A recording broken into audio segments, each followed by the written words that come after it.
गांव में तो सब जगह अकाल की परिस्थिति हो गई है। लगता नहीं कि अब इस गांव में ज्यादा दिन रुकना उचित होगा। काम के लिए बाहर गांव तो जाना ही पड़ेगा। भूषण काम की तलाश में दूसरे गांव की ओर निकल पड़ता है। चलते चलते वह विजयपुर गांव में आ जाता है।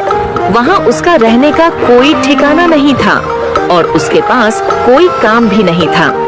चलते चलते वह एक अमीर किसान जगत सेठ के पास आ पहुंचता है। सेठ जी, मैं भूषण दूसरे गांव से आया हूँ। हमारे गांव में अकाल की परिस्थिति हो गई है। लोगों के खेत सूखे पड़े हैं। गांव में बूंद बूंद पानी के लिए लोग तरस रहे हैं। अगर मुझे आपके पास कुछ काम मिल जाएगा तो बहुत कृपा होगी बड़े भाई। अरे रे, लगता है तुम्हारी हालत बहुत खस्ता हो गई है। ठीक है, वैसे मेरे पास एक काम तो है, पर लगता नहीं कि तुम वो कर पाओगे। सेठ जी, आप चिंता ना करें। मुझे आप कोई भी काम दे सकते हैं। मैं वो काम पूरी मेहनत और ईमानदारी से करूंगा। अच्छा ठीक है भूषण, तो कान खोल कर सुन लो। मेरे पास 50 गायें और 50 भैंसें हैं। तुम्हें हर रोज उन जानवरों का गोबर निकालना होगा और रोज सुबह शाम उन्हें चारा पानी देना होगा। महीने के आखिर में तुम्हें इस काम के लिए 200 रुपए मिलेंगे। और हाँ, 2 वक्त का खाना भी हमारी तरफ से मुफ्त दिया जाएगा। बोलो, क्या तुम ये काम कर पाओगे? अरे बाप रे, 50 गाय और भैंसों को संभालना आसान काम नहीं है। पर अब मैं कुछ कर भी तो नहीं सकता और ऊपर से सेठ जी 2 वक्त का खाना भी दे रहे हैं। ठीक है सेठ जी, मैं ये काम कर लूंगा, पर एक विनती है। हाँ बोलो भूषण, क्या बात है? सेठ जी, अगर आपको समस्या ना हो तो क्या मैं आपके गायों के साथ गौशाला में रह सकता हूँ? सेठ जी, मैं इस गांव में नया हूँ। मेरा रहने का कोई ठिकाना नहीं है। जग्गा सेठ थोड़ी देर तक सोचता है और भूषण को ऊपर से नीचे तक देखने के बाद उससे कहता है, ठीक है भूषण, तुम गौशाला में रह सकते हो। जी धन्यवाद सेठ जी। तब से भूषण गौशाला में रहकर अपना काम करने लगता है। वह रोज जल्दी उठकर गाय और भैंसों का गोबर निकालता, उन्हें चारा डालता और समय पर पानी भी पिलाता था।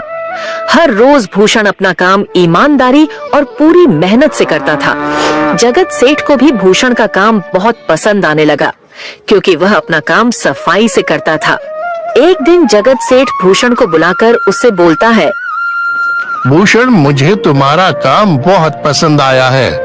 तुम गाय और भैंसों का अच्छा ख्याल रख रहे हो, इसलिए दूध की गुणवत्ता भी बढ़ गई है और गायें पहले से ज्यादा दूध भी दे रही हैं। इसलिए मैं आज से तुम्हारी तनख्वाह बढ़ाकर पूरे 400 रुपए कर रहा हूँ। आपका बहुत बहुत धन्यवाद सेठ जी। कुछ दिन ऐसे ही बीतने लगते हैं। भूषण जगत सेठ के पास बहुत मेहनत और ईमानदारी से काम करता है। धीरे धीरे भूषण के पास अच्छा खासा रुपया जमा हो जाता है, जिससे वह अपने लिए छोटा सा रहने लायक एक कुटिया बनवा लेता है। उस गौशाला में सोकर तो नाक से गोबर की गंध अभी भी नहीं जा रही। अब आखिरकार मुझे अपने घर में चैन से सोने को तो मिलेगा। तब से भूषण जगत सेठ के पास गौशाला में काम करने आता और 2 वक्त का खाना खाकर अपने घर सोने के लिए चला जाता था। कई साल ऐसे ही बीत जाते हैं। भूषण की मेहनत के कारण उसके पास अच्छा खासा रुपया जमा हो जाता है। एक दिन भूषण जगत सेठ से बोलता है, सेठ जी, आजकल गांव में चोरी की समस्या बहुत बढ़ गई है और मेरे पास कुछ रुपए भी जमा हैं जो मैंने अपने घर में रखे हुए हैं, पर मुझे उन पैसों की चोरी की चिंता हो रही है। आपको तो पता है कि मैं दिन भर आपके पास ही काम करता हूँ और सिर्फ रात में ही घर सोने जाता हूँ, इसलिए मुझे रोज उन पैसों की चोरी की चिंता सताती है। हाँ भूषण, तुम बात तो बिल्कुल सही कह रहे हो। आए दिन गांव में नए नए चोरी के किस्से सामने आ रहे हैं और दिन भर तो तुम्हारा घर खाली ही रहता है, तो चोरी होने की संभावना तो जरूर है। जगत सेठ थोड़ी देर सोचता है और फिर भूषण से कहता है, देखो भूषण, ऐसे समय में तो गांव में एक ही जगह है जहां पर तुम्हारा धन सुरक्षित रह सकता है, और वो है जमींदार का घर। क्या जमींदार का घर? हाँ भूषण, इस गांव के जमींदार बहुत ईमानदार और दयालु हैं। ऐसा मैंने कुछ लोगों से सुना है, और उनके घर पर बहुत सारे पहरेदार भी हैं, तो चोरी होने की संभावना बहुत कम है। तुम अपने पैसे उनके पास रख सकते हो। अच्छा, ऐसा है क्या सेठ जी? ठीक है, फिर आज ही मैं जमींदार जी से मिलकर बात करता हूँ और उन्हें अपनी समस्या बताता हूँ। उस दिन भूषण जमींदार जी के घर उनसे बात करने जाता है। हे तुम रुको, कहाँ अंदर आए जा रहे हो? वहीं रुक जाओ। जी, मुझे जमींदार जी से मिलना है। मुझे उनसे कुछ काम है। क्या काम है तुमको उनसे? मुझे जरा बताओ। जी, मुझे कुछ पैसे रखवाने थे उनके पास, यही काम के लिए आया था मैं। अच्छा ठीक है, तुम अंदर जा सकते हो। नमस्ते जमींदार जी, मैं भूषण जगत सेठ के यहाँ काम करता हूँ। कुछ साल पहले ही मैं दूसरे गांव से यहाँ आया हूँ। अच्छा भूषण, बोलो तुम्हारा क्या काम है मेरे पास? जमींदार जी, मैं सालों से जगत सेठ के पास काम कर रहा हूँ और मैंने कुछ रुपए भी जमा कर लिए हैं, पर बात यह है कि गांव में चोरी की समस्या बहुत बढ़ गई है, तो मुझे अपने रुपए घर में रखने से डर लग रहा है। अच्छा, कितने रुपए जमा किए हैं तुमने?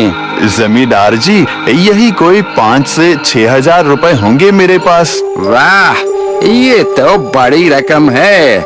मैंने आपकी ईमानदारी के बारे में लोगों से बहुत सुना है, इसलिए मैं अपनी रकम आपके पास कुछ वक्त के लिए रखने आया हूँ। हाँ भूषण, तुमने बिल्कुल सही सुना है। तुम्हारी रकम मेरे पास पूरी तरह से सुरक्षित रहेगी।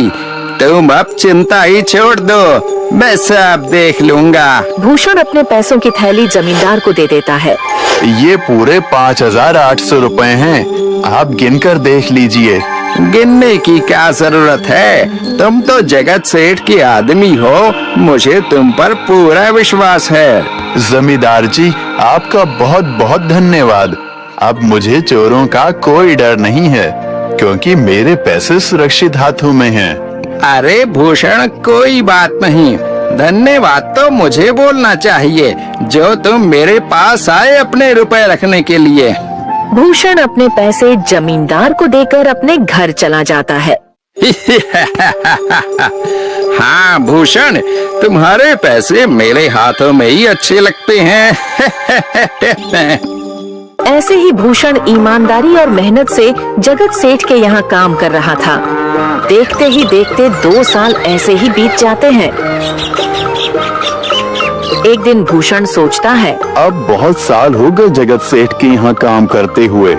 वैसे सेठ जी तो बहुत अच्छे इंसान हैं, पर सोच रहा हूँ कि खुद की जमीन लेकर उस पर मेहनत करूँ, तभी मैं बड़ा आदमी बन सकता हूँ। अब जो मेरे पास थोड़े कुछ पैसे हैं और जो जमींदार के पास कुछ पैसे संभालने के लिए दिए हैं, वो जमा करके थोड़ी जमीन खरीद लूंगा। आज ही जमींदार से मिलने जाता हूँ और अपने रुपए मांगता हूँ। ये सोचकर भूषण जमींदार जी के घर चला जाता है।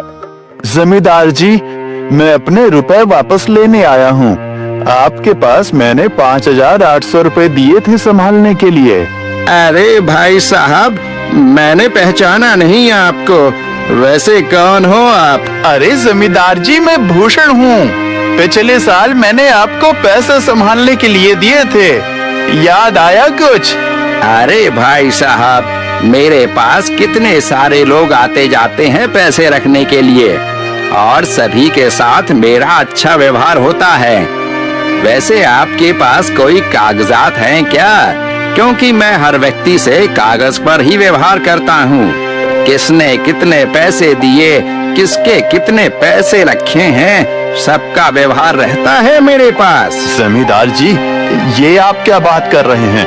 आपकी ईमानदारी देखकर ही मैंने आपको पैसे दिए थे संभालने के लिए, और आप अब ऐसी बातें कर रहे हैं। कृपया करके मेरे पैसे मुझे वापस कीजिए। हाँ भूषण, मैं ईमानदारी से ही काम करता हूँ, इसलिए तो तुमसे मैं डॉक्यूमेंट्स मांग रहा हूँ। क्या तुम्हें पता नहीं, जब तुम किसी से पैसों का व्यवहार करते हो तो तुम्हें स्टाम्प पेपर पर लिख कर देना पड़ता है। तुम किसी से भी पूछ सकते हो। नहीं जमींदार जी, मैं आपके पैर पड़ता हूँ, कृपया करके मेरे रुपए मुझे दे दीजिए। बड़ी मेहनत से मैंने वो पैसे जमा किए थे, मुझ पर ऐसा अन्याय ना करें। अरे क्या ये झूठ मूठ का रोना धोना लगाया है? लगता है तुम ढोंगी हो और मेरी ईमानदारी और भोलेपन का फायदा उठाकर मुझसे ये रुपए लेने आए हो। रुक, तुझे अभी सबक सिखाता हूँ। जमींदार अपने आदमियों को बुलाकर भूषण की पिटाई करने को कहता है। इसे तब तक मारो जब तक ये बेहोश ना हो जाए। इस 2 कौड़ी के आदमी ने मेरी ईमानदारी पर सवाल उठाया है, इसे छोड़ना मत। जमींदार के आदमी भूषण को डंडे से खूब मारते हैं। फिर भूषण दुखी होकर अपने घर चला जाता है। भूषण के शरीर पर घाव के निशान स्पष्ट दिखाई दे रहे थे। 2 दिन से भूषण घाव के दर्द के कारण जगत सेठ के घर काम के लिए नहीं जा पाता है। इसलिए अगले दिन जगत सेठ भूषण के पास आ जाते हैं। वह देखते हैं कि भूषण खाट पर सो रहा है और वह बड़ा ही चिंता में नजर आ रहा है। भूषण भाई, तुम 2 दिन काम पर नहीं आए, क्या हुआ भाई? तबीयत ठीक है ना तुम्हारी? कुछ समस्या है क्या? अरे सेठ जी, आप खुद यहाँ आए हो, आप खबर भिजवाते तो मैं खुद चला आता। अरे भूषण, कोई बात नहीं, तुम्हें देखकर लगता है तुम बीमार हो। क्या हुआ है तुम्हें? जगत सेठ, क्या बताऊं, जिस जमींदार के पास पिछले साल मैंने अपने पैसे संभालने को दिए थे, वो आज मुझे पैसे वापस नहीं करना चाहता। वो बहुत लालची इंसान है, वो लोगों को ठग रहा है। और जब मैंने बाद में गिड़गिड़ाना शुरू किया तो उसने डंडे से मार मार कर मेरी पिटाई करवा दी और मुझे वहां से धक्के मार कर निकाल दिया। अरे बाप रे, ये तो बड़ा ही गंभीर विषय है। मैंने तो जमींदार के बारे में अच्छा ही सुना था और मुझे भी नहीं पता था कि वो इंसान इतना गिरा हुआ है। तभी मैं सोचूं, हर साल उसकी संपत्ति इतनी ज्यादा कैसे बढ़ रही है। मुझे माफ कर दो भूषण, मैंने ही तुम्हें जमींदार के पास जाने को बोला था। गलती तो मेरी भी है। नहीं जगत सेठ, आप तो मेरा अच्छा ही सोच रहे थे, ये तो उस जमींदार का लालच है। अब लगता नहीं मेरे पैसे उस जमींदार से वापस मिलेंगे भी। भूषण, मेरे पास एक तरकीब है जिससे मैं तुम्हारे पैसे तुम्हें वापस दिला सकता हूँ। जगत सेठ भूषण के कान में सारी तरकीब बताता है। ठीक है सेठ जी, हे ऊपर वाले, ये तरकीब कामयाब होने दीजिए। अगले दिन जगत सेठ बहुत सारे पैसों को एक सूटकेस में भरकर खुद जमींदार के घर जाता है। अरे जगत सेठ, आज आप खुद यहाँ? बोलो भाई, इस गरीब के घर कैसे आना हुआ? हमारा तो ये सौभाग्य है कि आप जैसे धनी आदमी के चरण हमारे घर में लगे हैं। नमस्ते जमींदार जी। अरे जमींदार जी, आप तो मुझे अब लज्जित कर रहे हैं। वैसे मैं कुछ महीनों के लिए दूसरे राज्य में व्यापार करने जा रहा हूँ। मैं ये लगभग 50,000 रुपए लाया हूँ। मुझे डर है कि कहीं ये चोरी ना हो जाए। क्या आप मेरे सारे पैसे अपने पास संभाल कर रख सकते हैं? आपके सिवाय इस गांव में और किसी पर भरोसा नहीं कर सकता। अरे जगत सेठ, ये भी कोई पूछने की बात है? मेरे पास आपके पैसे बिल्कुल सुरक्षित रहेंगे। आप निश्चित होकर व्यापार करने जा सकते हैं। इस बार तो बड़ी मछली हाथ लगी है, बार बार ऐसा मौका नहीं मिलता। भारी माल हाथ में लगने वाला है। तभी वहाँ पर भूषण आ जाता है। अरे भूषण, तुम? अच्छा हुआ तुम आ गए, मैं तुम्हारे पास ही आने वाला था। मुझे माफ करना, उस दिन तुम्हें पहचान नहीं पाया। इतने सारे लोग मेरे पास आते हैं तो जरा परेशानी होती है, पर मैं अपनी बातों का बड़ा पक्का हूँ। हाँ रुको, मैं तुम्हारे सारे पैसे अभी देता हूँ। जमींदार भूषण के सारे पैसे उसे लौटा देता है। माफ करना भूषण, मेरे आदमियों ने तुम्हारे साथ उस दिन बदतमीजी की, मैं आज ही उनको काम से निकालता हूँ। भूषण बिना कुछ बोले वहाँ से चला जाता है। अरे क्या बात है जमींदार जी, आप तो अपनी बातों के बहुत पक्के हैं। तो ठीक है, मैं अपने सारे पैसे आपके पास रख सकता हूँ। जगत सेठ इतना बोल ही रहा था कि तभी वहाँ जगत सेठ का नौकर आ जाता है। मालिक मालिक, अब आपको बाहर के राज्य में जाने की कोई जरूरत नहीं है। अभी अभी व्यापारियों का संदेश आया है और उसने कहा कि वो खुद हमारे गांव आ रहे हैं। अरे ये तो बहुत बढ़िया बात हुई, अब मुझे इतनी दूर नहीं जाना पड़ेगा। सुन रहे हो जमींदार जी, व्यापारी यहाँ आ रहे हैं। अब मुझे नहीं लगता कि ये पैसे आपके पास रखने का कोई मतलब होगा। चलो, आपका बहुत बहुत धन्यवाद, आपने इतनी ईमानदारी दिखाई मुझे। हाँ, पर अगली बार जरूर आपके पास ही आऊंगा। ऐसा बोलकर जगत सेठ और उसका नौकर वहाँ से अपने पैसे लेकर चले जाते हैं। धत तेरी की, ये क्या हो गया? ये 50,000 तो चले गए और जो भूषण के 5,800 रुपए हड़प लिए थे वो भी चले गए। आपका बहुत बहुत धन्यवाद सेठ जी। अगर आज आप न होते तो मेरी सारी जमा पूंजी वो जमींदार हड़प लेता। भूषण, कोई बात नहीं, जो व्यक्ति मेहनत और ईमानदारी से कमाता है ऊपर वाले उसका कभी बुरा नहीं होने देते, और जो हराम की कमाई का खाता है उसका कभी अच्छा नहीं होने देते।